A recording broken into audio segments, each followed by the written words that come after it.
special day today. I have Sarah Breskman Cosme, the author of two books now, the A Hypnotist's Journey to the Secrets of Atlantis and A Hypnotist's Journey to the Secrets of the Sphinx. And I'm so excited to talk to you today.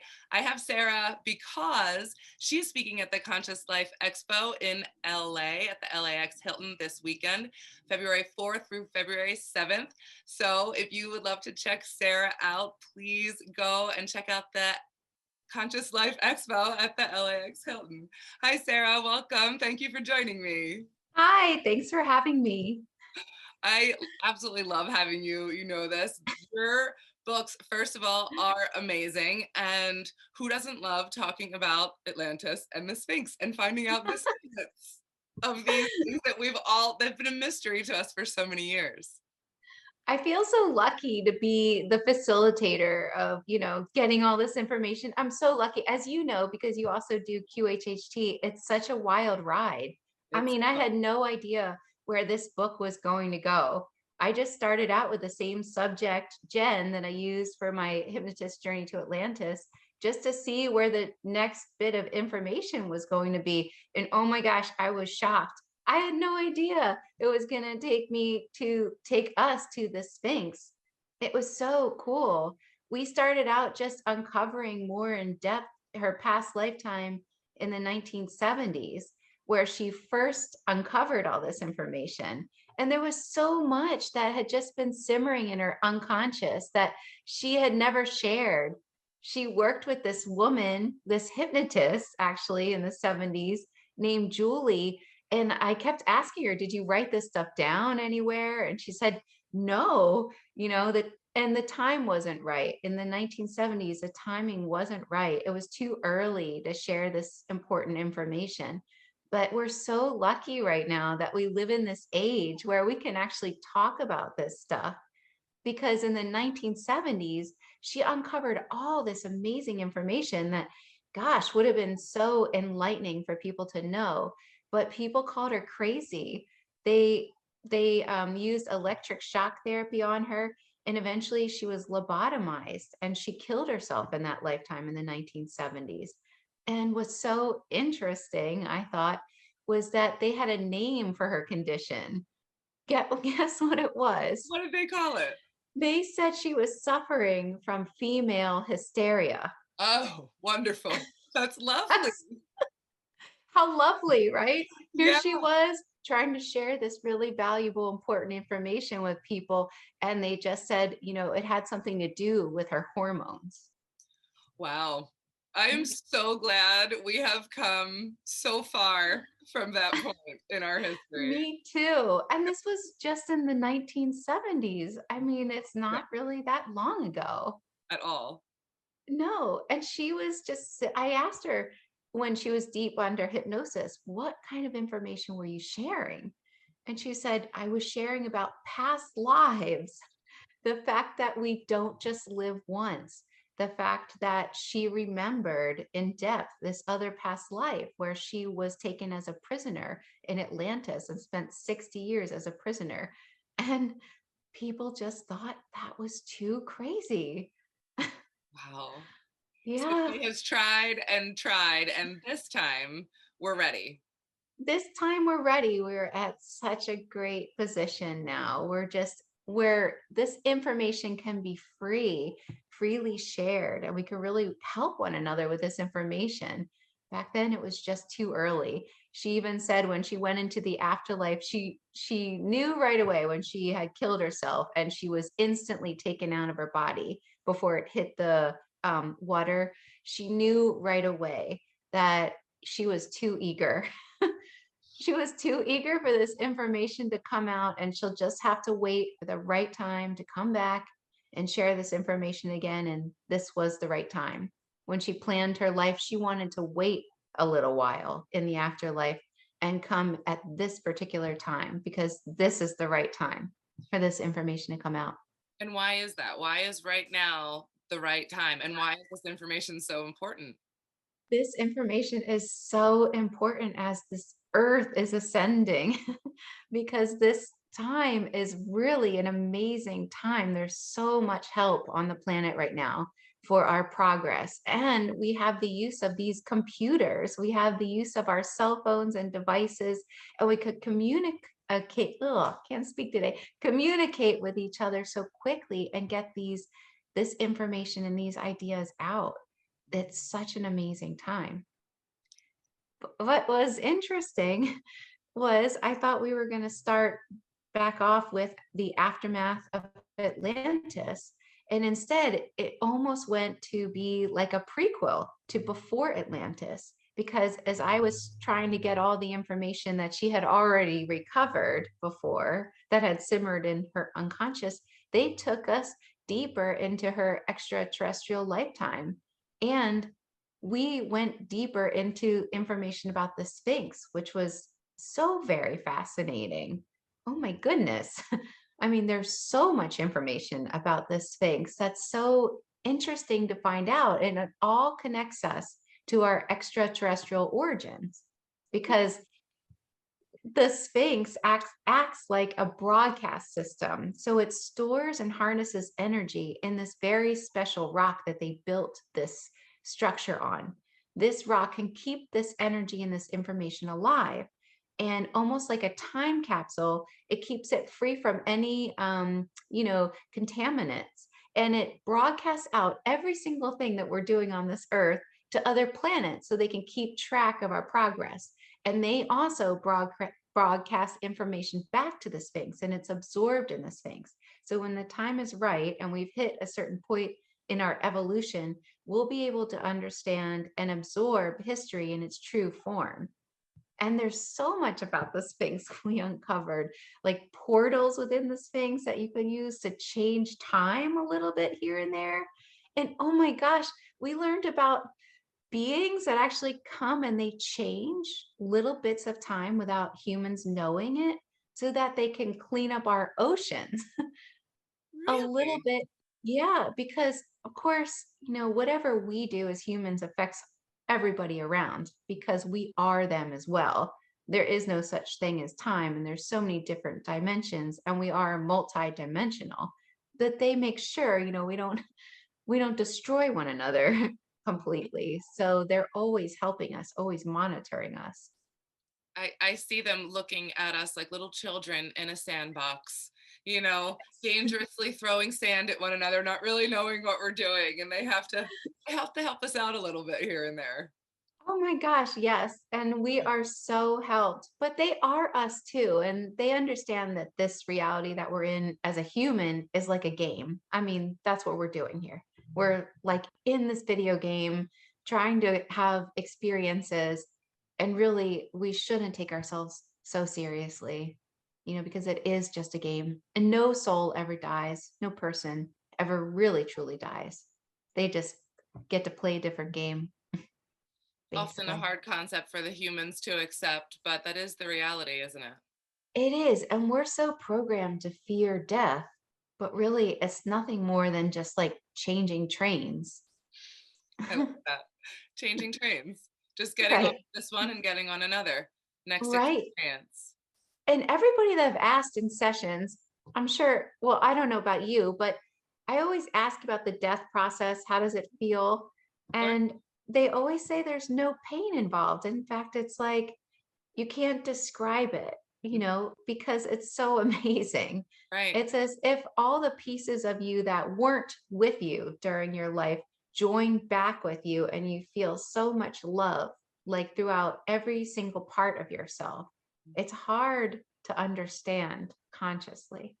Very hard to understand consciously, but like you said, yeah, I've had so many clients who have a fear of death, and then they are shown in that experience that there is nothing to be afraid of and how easy it is. And that from that other side, you look back and you don't care as much anymore like you did here. It feels Right. totally different. Right. And that's why it's so interesting when you go over your life after you've left that life, because you don't you get to watch that life from the outside in instead of from the inside out, and it's much different, to watch that from a different perspective, to Yeah. kind of like see yourself as this creator being that you really are, and you see how you made mistakes and you see what you learned and the lessons you chose. It's so very interesting. Yeah. What I think is so neat about what you uncovered about the Sphinx is that we all have this access in our Mhm. consciousness. It's just that we're not aware of it. But Right. as we keep moving into this new earth, we're going to have more and more access to all of this information in the Sphinx because it's out there Mhm. just for us to Right. pick up, right? Exactly. And anybody can do it. Anybody can start tapping into this information. It's just right below the surface, Mhm. really. It was so fascinating. Oh, go ahead. I have a question about it. Yeah. Is when you were explaining that, I saw the Sphinx as being the central location of this information for the Earth. Um, Mhm. but are there other locations on the Earth that are also crystalline rocks that communicate with the Sphinx? Yes. They're Cool. all over the place. I figured as much because I've felt them and seen them, so I was curious if Yes. you found that. It's like this big broadcast system. It's how our ancestors from the stars keep track of us, how they monitor our progress. And we're constantly receiving messages from them too, to the Sphinx. It's absorbed in the Sphinx. Wow. You know, again, and now I go to things like Star Trek or Stargate SG-1, and this is how information was contained in those shows, right? In the Right, crystals. And right, we think that's sci-fi. It's right. not. It's It's reality, isn't not. it? Yeah. I know. It's so interesting. I haven't seen those shows, but boy, have I heard a lot about them. Well, no wonder why they called Jen hysterical and they thought she was crazy because, these things are just science fiction. Right. They're just science fiction. Saw Right. it in a movie. But, when what was really fascinating was that because, I was using Jen and she was remembering, like, the electric shock treatments and then the lobotomy, what was fascinating is when there were no confines to her mind could go anywhere, and I could literally find out anything. And whenever she was getting these shock treatments, she would instantly be regressed back to when she was extraterrestrial, thinking about coming to, or not thinking about, but planning to come to Earth. And it was so fascinating to really get the information about the consciousness of extraterrestrials, because it's one thing to see a UFO. Oh, wow, I see a UFO, or to hear about like aliens. But it's a much different thing to actually understand the memories of them. And like, for instance, with Jen, it was so fascinating because she remembered what it was like planning her trip to Earth. And on her planet, they didn't have the same things that we have on our planet Earth. So it was so foreign to her. She had to understand what walking was like. She had to understand what like eating was like, because they didn't have that on their planet. It was so different. She had to take classes in order to get used to this, in order to get used to walking and eating. It was really interesting to just see it from that perspective and to understand her childhood on this other planet. She remembers like her dad would tell her stories about the different planets you could see from their planet. There was like a red planet and a blue planet, just like we can see the moon. And it was really interesting because they didn't they didn't form each other like we do. They didn't give birth naturally. They would create a person and they would go through this huge process. It's very interesting to understand the consciousness of extraterrestrials from that planet and why they came, to Earth, basically. Yeah. And you got to speak to that alien or extraterrestrial and ask those questions. And how neat was that for you to have that conversation, I wonder? It was amazing. So I kept everything word for word in the book so that people can come on this journey with me as well Oh, fun. and read it. I like that the school, like I have to practice these things because I've heard that in many sessions as well, that they practice Right, because Earth is difficult. It's not an easy right, place to come to. right. And what's funny is they never talked about it on their planet. So she didn't know. She had to go through this whole training before coming here. And she said, oh my gosh, I didn't even know that people had to do this thing called walking because we just float around here, Yeah. kind of like glide from place to place. Yeah. Wow. Wow. That's fascinating. I And know. then this book, how it evolved. Tell us how the subjects evolved, because this is fascinating as well. Oh my gosh. Well, so I started out with Jen and I uncovered as much as I could with her. And the whole time she kept talking about this being named three. This being named three came before and shared information about the Sphinx. And this being named three is incarnated again, multiple bodies. And it comes back. It's actually an extraterrestrial presence. It comes back when needed to share information to help humanity. So she kept talking about this being named three, and I really didn't think anything of it. I thought, oh, that's great. That's interesting. So as life had it, she decided to move her family to Hawaii because after we uncovered all that information about Lemuria and Atlantis, she just felt the need to finally, in this lifetime, release the chains she's held and move her family to Hawaii and live her best life and just get as close as she could to her Lemurian roots, which was wonderful, except I couldn't work with her really anymore because it was just really difficult with time change and everything. So I was looking for another subject. And I had multiple subjects come and share this amazing information.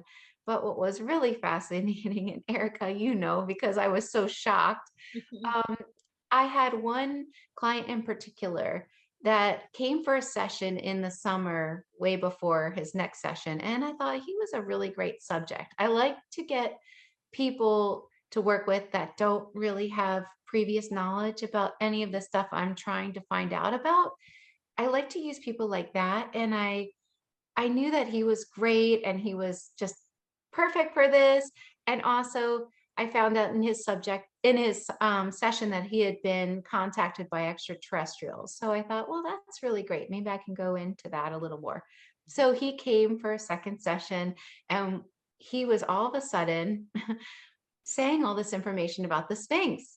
So I was like, wow, this is so interesting because I'm writing a book about the Sphinx. So then at the end, I just asked, who am I talking to? I like to ask the higher beings. He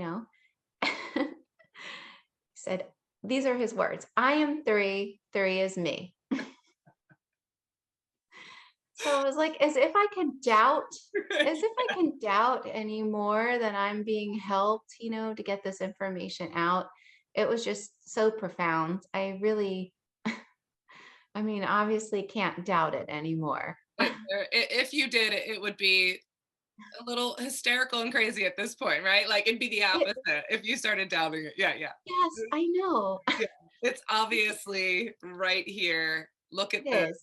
This is real. This is not a coincidence. This information is for you. Please get it out, right? I know. Yeah. I know. Yeah, Yeah. it's such a wild ride. Wow. Well, it just provides so much affirmation, so much validity, especially when they have no prior knowledge, and then it's confirming other things that you have found from others, and there's no denying it at that point. In my book, there's no denying it at that point. You also said something very interesting there that I wanted to touch on. I think that was really cool. Three is here now, excuse me, in multiple bodies. So Hmm. this energy was so big, I'm assuming, that Right. it had to be split up so it could be here and spread out. Oh, definitely. So, I mean, I don't know if people or some people that listen to you feel as if this being named three might be helping and guiding them, Mhm. through them. But it's really fascinating. I bet you that it's in a lot of this consciousness is helping a lot of people Mhm. on the earth right now Yeah, and helping us with our ascension sure. process. And I also think too, it goes to that fact, like there are multiple of Mary Magdalene and Right, Isis and all of these right. energies here with us. And that's why so many different people could have a past life as that person, because yeah, You're all that person. That right? energy can't fit into one little human body Right. at this point. Right. Yeah. I know, it's so fascinating. And exactly because it can't fit into one human body, or it doesn't want to, it wants to share the message and have so many people have that experience as well. I Because like that better. multi-dimensional. We can be in so many places having so many experiences at one time. Now that's a hard one to wrap our brains Oh around. my That's God. another one that's very true. All happening now, right? I didn't really understand this at all. I was so confused. How is this possible? And how they explained it to me is that my human brain sees time linear like this, like layered like this. But if I were to turn it around and to see it like this, if you think about it, this is happening at the same time, just layers like a record, Mm, like going like this. So it's going like this. It's all layered, all happening now. It's a yes, little bit like, psh, but right. It's still hard to grasp, even when I it's know. broken down in a different way. But yeah, just turning that perspective, changing that perspective. Right. Yeah. If I could zoom out and look at the universe like the Milky Way and you see it in that what that's all happening right now. And there's so Right. much going on there. Yes. Our brains can't fit that. My brain Our brain, can't fit I know ours either. Well, mine either, but I think said ours, like as if I'm a higher that. being. Because we're a we. We are a collective. There's no I'm separation here. tapped in. Yeah. But everything is happening right now. It's just that I guess because we're physically focused in this reality, we're supposed to have, what we have as far as tools so that we can really enjoy this experience through all the as it's so funny when the higher beings are like, it's so beautiful to experience all the hardships, all the ups and downs, it's so beautiful, because they get bored on other planets because bliss isn't always fun. Sometimes it's fun to experience the Earth planet because there's so many ups and downs, and sadness is so beautiful according to them because then when you leave an earthly life, it's like a badge of honor.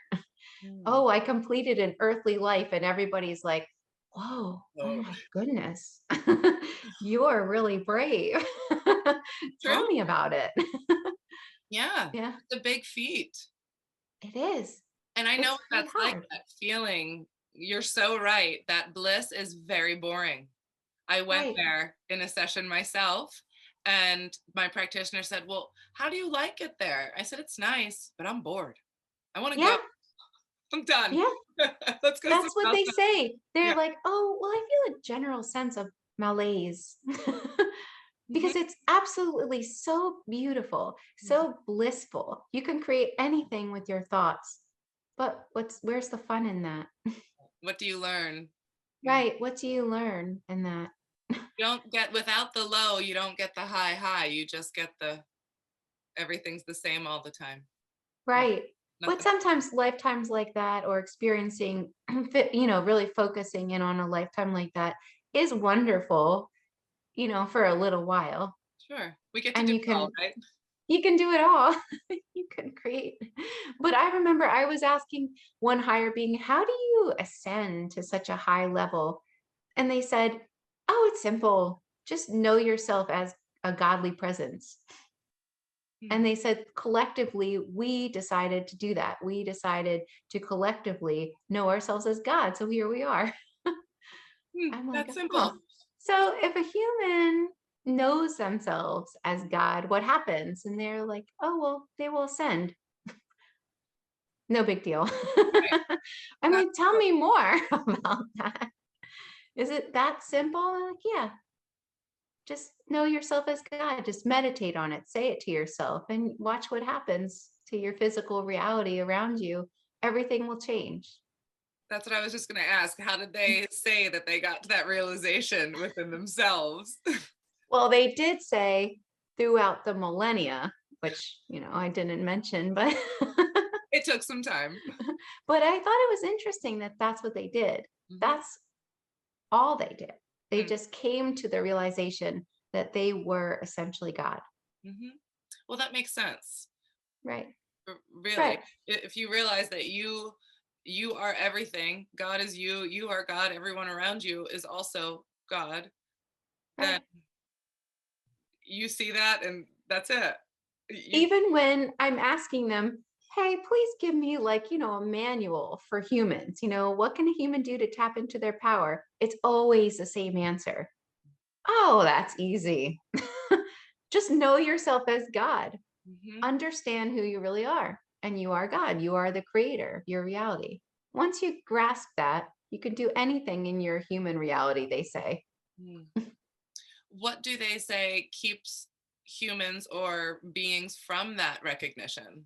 So I asked that and they said programming. Mm, And I was like, well, what can a human do then? Because we've been so programmed. And they said, just go over your program and try to reverse engineer it, hmm. Rewrite the program. rewrite it. Mhm. And they said, you have such an ability. All humans have the ability to tap into their subconscious mind, not just through what you and I do through hypnosis. I mean, that's very easy, but you can just tap into it, when you wake up in the morning. Mhm. It's right there. Right there. Everyone, let's Yeah. make this point again, Sarah, because I don't think Yeah. everyone really gets this. Every single person, every human being on this planet has access to this information. It is all Yes. within us. And it's so easy. So the next time you're waking up in the morning and you still feel like you can remember your dream, that's it. That's a theta state. That's deep, deep hypnosis. Right there, try to stay in that state. And then just be as quiet as you can and as still with yourself and see what happens. See if you can learn to prolong that state a little longer. And if you have questions, ask the questions, see what happens, and trust the very first thought that pops into your mind, not the analyzed, I don't like that thought, the first thought. That's the higher consciousness. That's the higher beings. That's your helpers. That's your guides. That's you. Hmm. Yeah, let's repeat that one again, because just in case they didn't hear it, because this is really important. That very, very first thing that comes to mind before the doubting Nancy comes in, that very first thing Yes. is your answer. Uh-huh. And the more we learn to trust that answer, the more we can trust that answer, right? Right. That's what intuition is. Yep. It's spontaneous information without conscious mind interference. Yep. That's it. It's that simple. We try to make it more complex, more complicated than it is, Right. but it's not. Right. It's really this simple. Everything is so simple. Hmm. Hmm. Yeah, our human monkey brains, we love to make everything so Oh, complicated. I know that's what they always say. Oh, you humans, you're always trying to become when you already are. I'm like, listen, you're a higher being on a bliss planet, okay? I'm down here trying to learn lessons. I'm like, my car has a flat tire, I don't know how powerful I feel right now. Right. They're Or like, oh, like, you created that. yeah, yeah. I love how it's so easy for them. And Yeah. all these questions you need to ask. It's so simple. So simple. It So really is. simple. Yeah. Yeah. Yeah. Yeah. So funny, isn't it? It's very funny. So tell me one little secret of the Sphinx, if you could share with us. Well, one secret is just really that it links us and there's technology underneath it that probably will not be allowed to be known anytime soon because the technology is of extraterrestrial origin and it would automatically link us to a different origin. Oh, a Yeah. different origin. Uh, our ancestors from the stars. It would be way too hard to explain. So I don't think anybody's going to let anybody go to certain places under the Sphinx anytime soon. Which is probably why we haven't been able to go there yet, because they know that somebody knows there's something there. Right, right. There Wow. is something there, but Yeah. you can even channel the Sphinx if it's something you wanted to do. I mean, really, our minds are so powerful. You can use your mind for anything. Yeah. know yourself as God. Yeah. Yeah. So I think that in this one little show that we've done today, we've given these tiny little clues, and that's all we need. We can all ascend Right, if we want to take these inward and right. really, really get it, really believe it, then we could all ascend and we could be seeing this materialized new earth that's already here, but we could be on it more, right? We Yes, that can be our focus. That is all we see once we do right.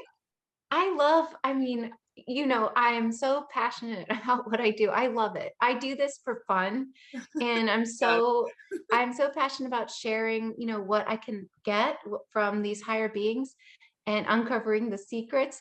So if you want to, see and hear the secrets about Atlantis and Lemuria and see some never before actual video of an actual QHHT client that healed herself because of how powerful this information is, then come join me at the Conscious Life Expo, February 5th at 10 a.m. And I'll be presenting about all that amazing information and showing these incredible videos that I've been allowed to share. I love that you're showing videos because that's going to be so fun for people to see how this information actually Mhm. comes out. I know. That's going to be It fascinating.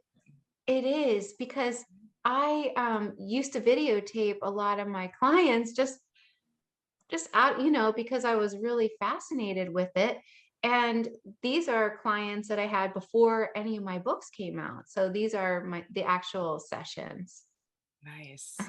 Awesome. And so where can people find both of your books? So you can find them on Amazon. It's on Audible. A Hypnotist Journey to Atlantis is on Audible. The Sphinx isn't on Audible yet, but it's paperback and Kindle. Okay, 'cause that one just came out. So It that's just came out. just in its Mhm. beginning stages. The Audible's coming soon. Right. Yeah. Well, I am so excited to see you at the Conscious Life Expo. This is your first year speaking there. And it is, I'm so glad that they invited you to come and speak because this information is so important right now at this time. I mean, It in is. little bit of time that you've been on the show, you've given such important nuggets of information.